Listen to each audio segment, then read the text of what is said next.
It's been a while. Still childless? Such a defective product for not being able to show off any grandchildren. Betty and I have had our ups and downs in the past, but even now, thinking back on it, it still makes my blood boil. After all, the harassment I've faced from her about not being able to have children has been excessive. I don't know how desperately she wants grandchildren, but I really wish she would stop blaming me entirely for not being able to have children.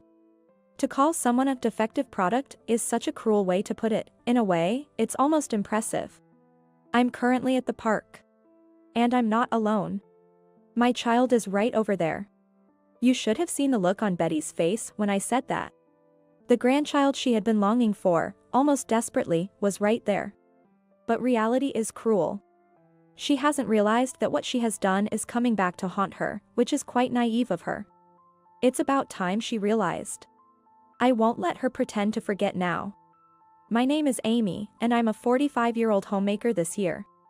I love children, and I got my teaching license in college and worked as a teacher at a public elementary school.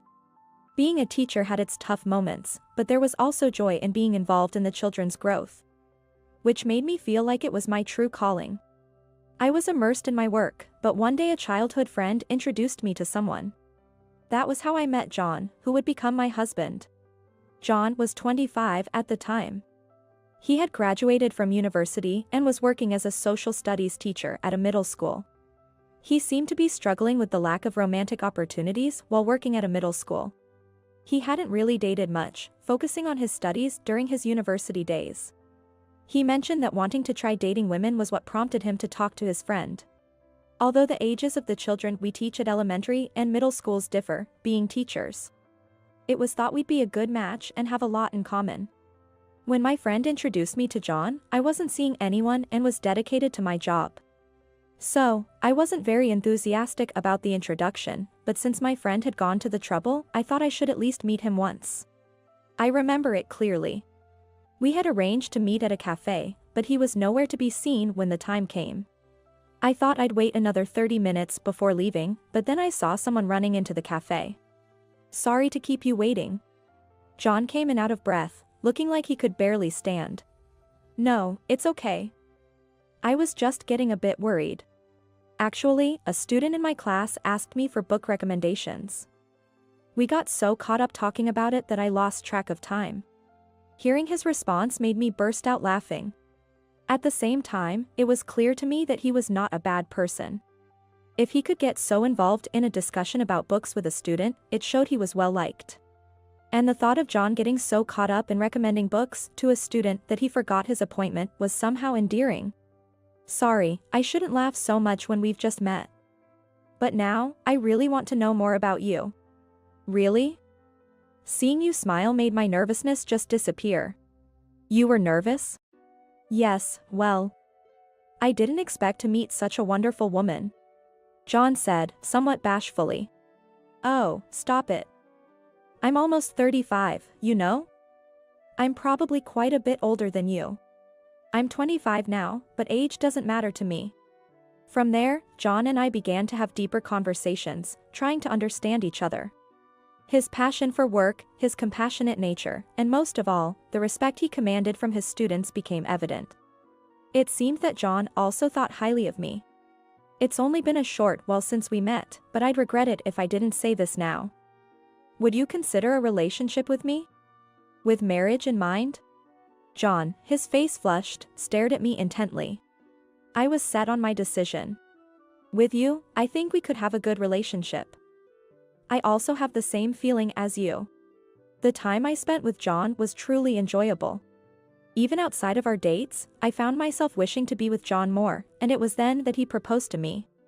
Since the first time I met you, Amy, I've always wished we could be together forever. Will you marry me? Yes. I feel like I can be happy with you, John. I answered without hesitation. After meeting each other's parents and completing all the formalities, it was decided that John and I would get married. To think I, who was so focused on my career just a while ago, would be getting married and starting a life with someone I love. In preparation for our marriage, we discussed our future careers and the possibility of having children. One of the reasons I fell for John was his respect for my thoughts and life choices. I want to continue working even after we get married. Above all, I love my job as a teacher.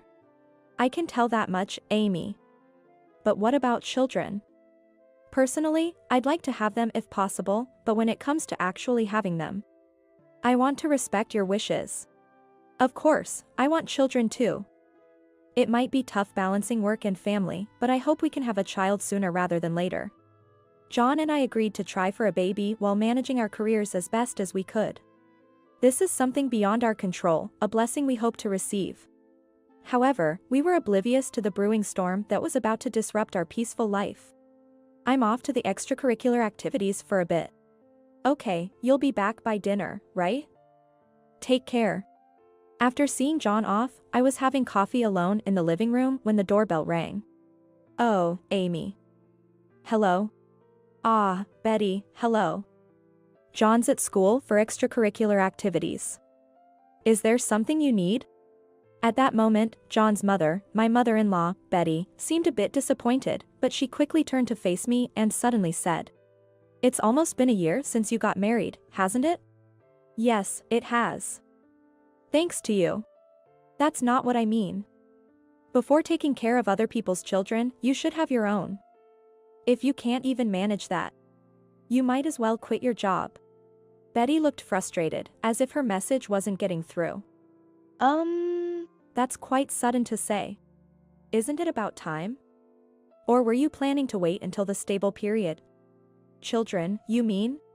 You're 35, aren't you? Having 2 or 3 children is normal. The sudden talk about children took me by surprise. This isn't something I can control at will, and I decided to be honest about it. John and I have talked about it, and we'd be happy to have one. We'll let you know right away if I get pregnant. What are you being so nonchalant about? I don't understand how you can afford to be so leisurely about someday. I was taken aback by her nervous demeanor. After all, she seemed so calm and gentle when we met before our marriage. I'm sorry if I've offended you.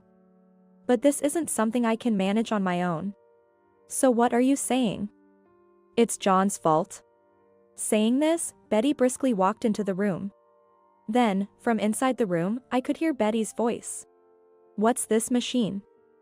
I bumped my foot into it. "I'm sorry, that's an air purifier." "An air purifier? This big?" I have a house dust allergy, so I'm particularly careful about the air quality. I'm sensitive to house dust, and I start sneezing uncontrollably. I keep it to clean the air. I'm sorry if it's in the way. Then, Betty let out a heavy sigh. Ha! Are you saying you're coddling yourself with that?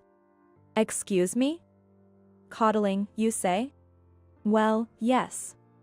All this talk about dust and dirt is why you're physically weak, right? And if you need to ventilate, just open a window. Unfortunately, this apartment is on the 2nd floor in an area with heavy traffic. I'm also concerned about the exhaust gases. No, but there are exhaust gases, so I can't really keep the windows open that much. Relying on such a nonsensical machine. It's because of things like this that you can't have children, isn't it? Betty, ready for a fight, looked at me as if she was convinced she was right. Because you want children, don't you? Then come to my house next week. But it's fine. My husband has already passed away, and I'm the only one there, so it won't bother anyone. It seemed like I had no choice but to go. The mere thought of it was depressing. The following week, I visited Betty's house. Come this way. Betty pulled my hand and led me into the living room. As soon as I entered the living room, a strange scent hit my nose. Excuse me, but... I hesitated, unsure how to describe the peculiar smell, and then she handed me a cup that seemed to contain something like tea. Here. This tea is supposed to help regulate your body and make it easier to conceive. Am I supposed to drink this? What about yours? I'm not drinking it. They say good medicine is bitter, so I'm making myself be the bad guy by making you drink it. The strange color and scent made it seem impossible to drink. While I was struggling, she opened the zipper of my bag and shoved in something that looked like a paper bag. What's this? Don't go through my bag like that. Please stop. Don't make it sound like I'm a thief. This tea works best if you drink 4 cups a day. And next, there's this. Betty then dragged me to the yard. Seeing a mountain of laundry, I was puzzled. What's with all the laundry? The gauze towels, small clothes, and bibs didn't seem like they belonged to Betty. I got them from an acquaintance. They say that handling and washing children's items can make it easier to conceive. It's also good practice for when you have children. Then, she brought out a large tub and a washboard. They say if you wash with all your heart, the child will be happy to come into your womb. I was left speechless as she confidently walked back to the living room. Indeed, I do think about having children, and John and I have talked about it. But why is Betty in such a rush, despite our decision to take our time and not force anything? I was furious, but I couldn't just leave without doing anything. As instructed, I washed the pile of children's clothes with a washboard and hung them up to dry. Betty, I'm done. Then come back the day after tomorrow. Just like today, come over and wash. But I have work the day after tomorrow. Work?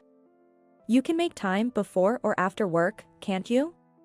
If you really want children, you should be willing to make some sacrifices. Being stubborn, I followed Betty's instructions out of spite. After school, I would go to Betty's house late at night and diligently hand-wash the clothes of children I didn't know, in the dark. My hands became rough from washing so many clothes in the cold.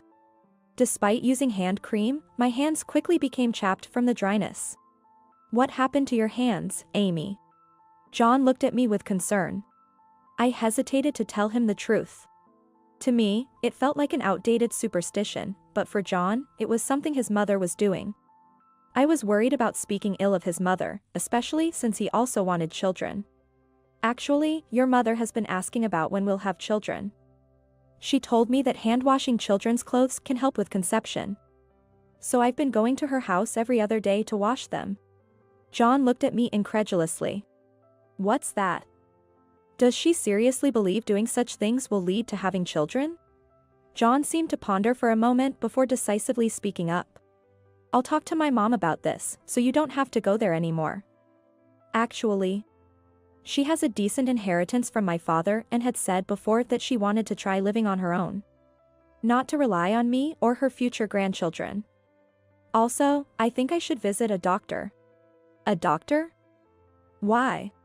Because having children isn't just a woman's issue, right? Maybe the issue is with me, and it's better to know, don't you think? I admired this about John. He would consider my troubles as his own and think through them together. Thank you. But don't overdo it. It's for you, Amy. It would be harder to stay silent while all this is going on. However, Betty wasn't going to settle down just like that. I talked to Mom. You don't have to go to her house anymore. Thank you, John. I'm sorry for putting you through this. No, don't worry about it. Actually, it seems like the difficulty in conceiving might be due to me. John spoke with an apologetic tone. But the doctor said it should be okay, with medication and regular checkups. Let's see how it goes for a bit, and if nothing changes, we'll think about what to do next. It seemed like the issue was resolved for the time being, but it wasn't over yet. Sometime later, a package arrived at our house. The cash-on-delivery package was from Betty. Upon opening it, there were several books and a lengthy letter. The letter expressed anger about the conversation I had with John regarding Betty. The books were on pregnancy and parenting, and they seemed quite old. Honestly, I felt a mix of anger and disbelief towards Betty's actions. John seemed to feel the same. I told her to stop, and she's still doing this. What should we do with these books? Honestly, even if she says to read them, Mom must be blinded by her desire for grandchildren, not seeing anything else. I'm truly sorry for making you go through this. After some thought, John chose his words carefully. Being caught between me and Betty must have been difficult for him. My mom is important, but I want to protect my wife, Amy, the most. If it means hurting you, then we need to reconsider our relationship with her. But, she's still your mother. I don't want you to regret anything if something happens. It's unavoidable for ceremonies, but we don't have to interact beyond that. I'm really sorry for not noticing earlier. John apologized deeply. We decided to minimize contact with Betty, except for necessary ceremonies, and to block her calls and refuse her packages. John seemed to be sending her some money personally, but that was between them, so I chose not to say anything this time. For a while, we lived peacefully without seeing Betty. John said, "Stress is the worst for your health, and keeping distance from her might have been for the best." It was about a decade after Betty's problematic behavior. I was leisurely sitting on a park bench, sipping coffee. While I was enjoying my coffee for the first time in a while, a voice came from behind. "Long time no see. Still childless? Such a defective product for not being able to show off any grandchildren." For a moment, I couldn't recognize who it was. But even though she had become much thinner and smaller, it was Betty. To demean someone as a defective just like that, some people really don't change over the years. Her scornful gaze made the warm coffee I was savoring suddenly taste cold and bitter. It was a stark reminder of how emotions can drastically alter our sense of taste. Betty. What's the meaning of not showing your face? You didn't tell John anything unnecessary, did you? It's not like I meant to. Betty said, poking the ground near my feet with her cane. What's your intention, going so far as to avoid your husband's mother like this? While nagging incessantly, she scrutinized me from head to toe. Sitting here all elegant in the park, sipping coffee by yourself, you must feel pretty good, huh? Since the day Betty commanded me to wash a stranger's baby clothes, nothing about her has changed. And yet, I had spent the last 10 years peacefully without encountering Betty. I wish we could avoid meeting, but I gathered my courage and spoke up. My children are right over there. Betty appeared momentarily puzzled, but then burst into raucous laughter. She was laughing so hard, showing her teeth, as if she was about to roll on the floor laughing. Is the idea of me having a child that ridiculous to her? Betty must have always assumed that it was impossible for me to have children. That's probably why she feels comfortable behaving this way. It's her prerogative to believe that happiness comes only with children, but I wish she wouldn't impose her values on me. Then, suddenly turning serious, she glared at me. I braced myself for what she might say next. What a sudden claim. Aren't you significantly older than John? There's no way you could have children. Indeed, I am older than John, but it's unfair to be so categorically told that I can't have children. After all, there are many couples with age differences who have children without issue, even later in life.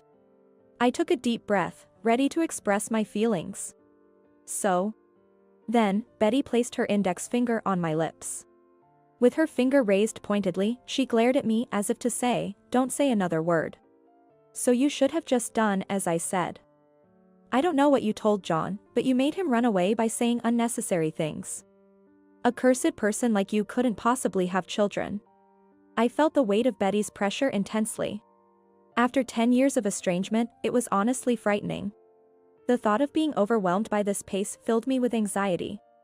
As Betty berated me, children approached from a distance, looking at us with worried expressions. I felt terrible for making them see me like this. "Mom? What's happening? Is this lady someone you know?" This person is. I hesitated about telling Emily and Emma the whole truth. Despite my bitter memories, Betty is their grandmother. Should I keep them apart based solely on my personal feelings and reluctance? I was unsure how to introduce her. Emily and Emma had never met Betty, nor had I ever mentioned her, so they wouldn't suspect she was their grandmother. Then, Emily and Emma started whispering to each other. They seemed to be trying to whisper, but I could hear them. Emma. Do you think this lady might be? Right? Emily, do you think so too? Because she was here the other day too, it's definitely her. Betty, pretending not to notice their whispering, tried to approach Emily and Emma. She reached out with trembling hands, but the two looked at her with indescribable expressions. Indeed, to Emily and Emma, she was an unknown old woman. Suddenly being approached with a trembling hand must have been quite frightening. Could it really be John's children? My grandchildren? Betty moved even closer to Emily and Emma as if it was a touching reunion. Then, Emily and Emma took a couple of steps back and said to Betty, "You're the nagging old lady from the convenience store, right?" What do you mean? Are you sure? I thought the same. I was confused as they suddenly became excited. She's always at the convenience store near our swimming school. Right. We always see her yelling at the clerks. What's going on? The lady from the convenience store near our swimming school. She's famous for always yelling at the clerks to get her money back. Exactly. She only yells at the younger people, but she doesn't say anything when the manager with the name tag is there. This was new to me, but it was clear she chose her targets for her tirades. It was as if she only attacked the weak. I'm just teaching them that they should listen to their elders. I'm doing the right thing. Such. Emily and Emma looked at me. Perhaps thinking I was being unjustly accused by the nagging old lady from the convenience store, they suddenly sprang into action. Mom hasn't done anything wrong. Please stop. Betty, pretending not to hear, moved closer to them. For Betty, meeting Emily and Emma must have been a moment filled with emotion. This is evident from the tears welling up in her eyes. Really, my grandchildren? Well, since we've met, let me have a good look at your faces. Don't come any closer. If anything happens to Mom, I'll sound this. Emma said, brandishing a personal alarm. Seeing the brightly colored, large personal alarm, Betty seemed to shrink back. Anyone would be taken aback if threatened with the sounding of an alarm. It's not often that a grandmother is treated like a suspicious person and faced with a personal alarm by her own grandchildren. I instinctively tried to ensure the safety of the two. Then, Betty began to tremble violently. Such. The shock must have been great for her, being treated as a suspicious person by her long-awaited grandchildren. Betty, trembling, seemed much smaller. However, what concerned me more was something else. I decided to press further and started a conversation with Betty. According to Emma and others, you keep demanding refunds at convenience stores, right? Why is that? Well, because I'm being given stuff that's just not usable, and it's a hassle. Betty suddenly became defiant. She spoke as if she hadn't done anything wrong at all. I decided to ask Betty the very question she would least want to hear. Are you having money troubles, Betty? Is that why you can do such embarrassing things in public? What? Embarrassing? How dare you speak to your elder like that? She thinks she should be respected, which is why she can say such things. But she didn't seem to like that I hit the nail on the head and appeared somewhat flustered. But usually, people would be too embarrassed to be so bold with just the young clerks. You're quite something to not feel that, Betty. Enough. Be quiet. Betty gritted her teeth in frustration. Then, Emily made a curious remark. This person always comes in with an empty container, demanding a refund and yelling loudly. That figures. Waving an empty container and shouting about it must be quite the scene. What? What are you planning to do with an empty container? I don't really know.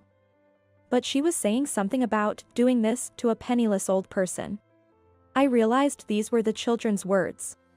Are you in financial trouble by any chance? Yes. It's awful, getting old and running out of money. As far as I remember, Betty's house was overflowing with branded items. She probably squandered the entire inheritance from my father-in-law. It must be hard living in financial difficulty. If you understand, could you send me a little money? $1,500, or even $1,000 would do. I dodged Betty's approaching gaze and said. I must decline. What? After all that has happened, expecting help now is a bit much, don't you think? Then, Betty glared at me with frustration. You must be heartless. To not extend a helping hand to a frail old person like me. She still seems to think it's her right to be helped. But there's no need for that. You've brought this all on yourself. How pitiful for these children to be raised by someone like you. Then, Emily and Emma stood in front of me and addressed Betty. We're not pitiful at all.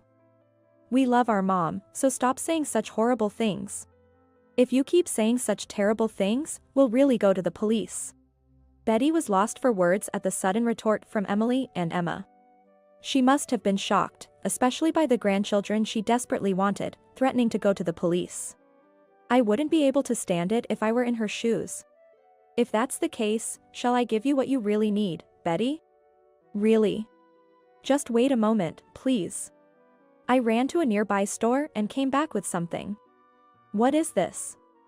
Do I look old enough to need something like this? I placed adult diapers in front of Betty. The package, boldly labeled Comfort Care Diapers, was enough to intimidate Betty. Betty's face turned beet red with anger. Her face was so red, she looked just like a boiled octopus. Do you remember making me wash baby clothes until my hands were chapped? Saying it was a practice and a prayer for when you have kids, even though I couldn't have children? Betty looked somewhat uncomfortable. After mumbling for a bit, she whispered softly. I did it thinking of your well-being, and I really wanted a grandchild. All my friends had grandchildren. And I was the only one left out. So, it's the same with me then. For your sake. And wanting a grandchild just because others have them, is that a child's mentality? Betty glared at me, clearly frustrated. Treat someone like an old person or a child, and you'll see what happens. It's quite convenient for you, isn't it? Okay, for you but not for others. Then, I heard John's voice from behind. He had come upon us by chance. You're not still harassing Amy, are you? Harassment? That sounds terrible. It was just a little. I explained the earlier conversation to John. It seems your mother is out of money. She's been causing trouble at the local convenience store. When I visited her house before, it was filled with branded bags and wallets. John's usually calm expression turned stern. Mom. Weren't you the one who said you'd live off Dad's inheritance without bothering anyone? And didn't you promise not to approach Amy anymore? No. Seeing Amy was just a coincidence. How could it be a coincidence? In such a large park, and a children's park at that, running into Amy just by chance, who would believe that? Betty fell silent. John had hit the nail on the head. You've always loved buying branded items, are you still doing that? Well, I just bought bags and shoes to match the occasion, and it kind of added up. I was even sending you some money from my allowance, and to think you were buying so many bags and wallets. I told you to only buy what you need. Didn't I? I feel betrayed. Then, Betty clung to John. This is all a misunderstanding. It's not true. What's the misunderstanding? The lie? It's clear now that you're a liar. Don't contact me anymore. And obviously, no more allowances. John turned on his heel and didn't look back at Betty again. Betty collapsed on the spot. Being rejected by her own son, she might never recover. If only you had had child sooner. If only you had them while I was still around to see. Well, it's not like I had children for you, Betty. I left those words behind and headed home with Emily and Emma. I never wanted to see her again. I thought I wouldn't. I had warned Emily and Emma to be careful of Betty when going to and from school or swimming school, but they never encountered her. One day, when I had almost forgotten about her, the hospital called. A few days after our encounter, Betty had tripped over a step at a nearby supermarket and fallen. When I went to the hospital at their request, Betty was there looking diminished in her bed, along with the supermarket manager and a police officer. Betty had unfortunately broken her leg. Upon inquiring, it seemed she had been secretly taking items from the ready-made food section and had been watched by the store staff. No, this is that. I don't want to hear excuses. It's embarrassing, so please don't contact us again. What can I do? John used to send me money, but that stopped. I was at a loss for words. And nobody would give me your contact info, I was just so lonely. I suppose so. Apparently, she had tried every possible way to get in touch with me again. She must have been asking around, hoping someone would disclose our whereabouts. Betty always believed that if she asked, people would comply.